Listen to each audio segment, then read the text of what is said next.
Three comes along. The Americans moved in on the other side. They were essentially English, Irish, and German. And there was a lot of bad blood. So the National Guard was called in, and they set up shop right here on Canal Street. They called it the neutral ground. So ever since then, every meeting in New Orleans has been referred to as a neutral ground.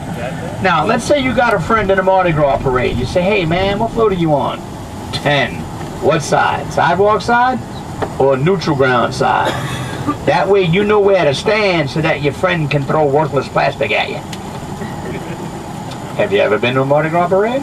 No. That's all it is. Sorry to disappoint you. You guys are going to have to learn to laugh. It's going to be a long 2.5 hours. Just saying. In just a second, we're going to move into the French Quarter. Even though you're going to be in the French Quarter, you're looking at Spanish architecture. 1788, when New Orleans was under Spanish control, they burned down the whole city. It was an accident, started with a candle on Good Friday. Oh, wow. Nevertheless, 2 buildings survived that blaze, and that led to a couple things. Spanish architecture in the French Court, because they rebuilt it in their own image.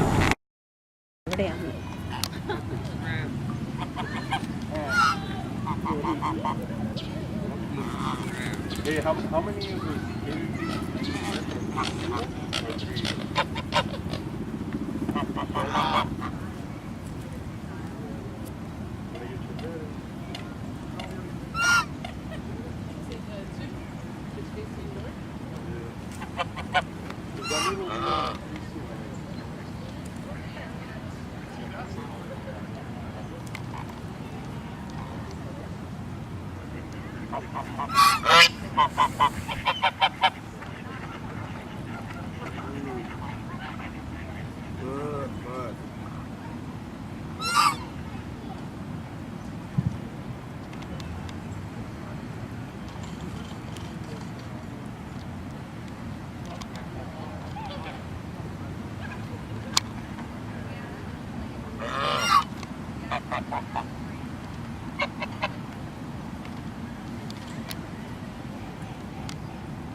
Three huge brand new pipes, one little skinny one on the inside.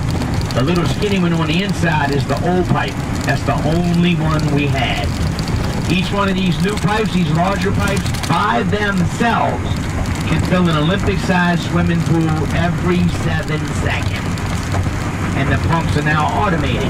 We now have the most sophisticated flood protection system in the world.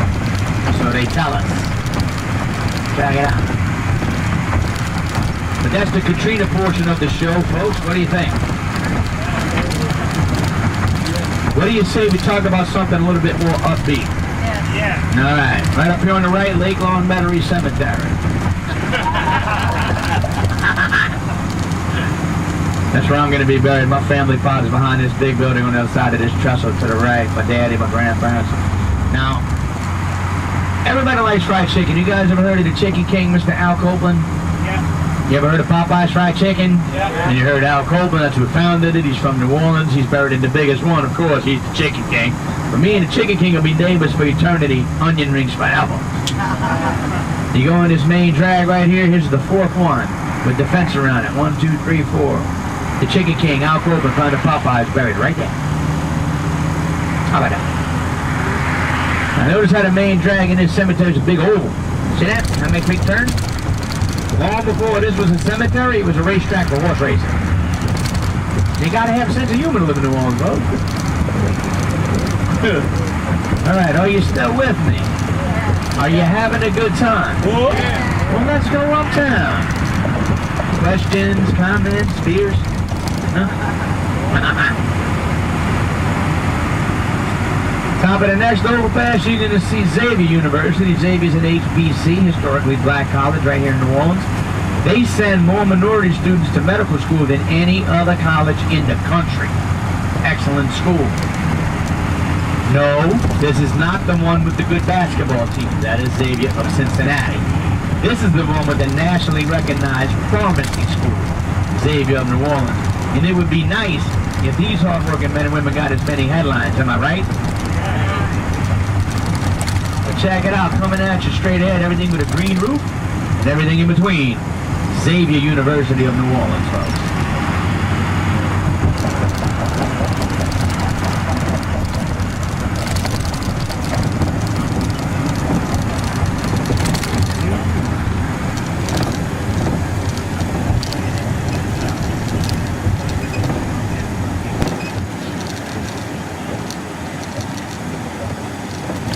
And you are now officially uptown. Welcome to Uptown New Orleans. Yeah, you're right.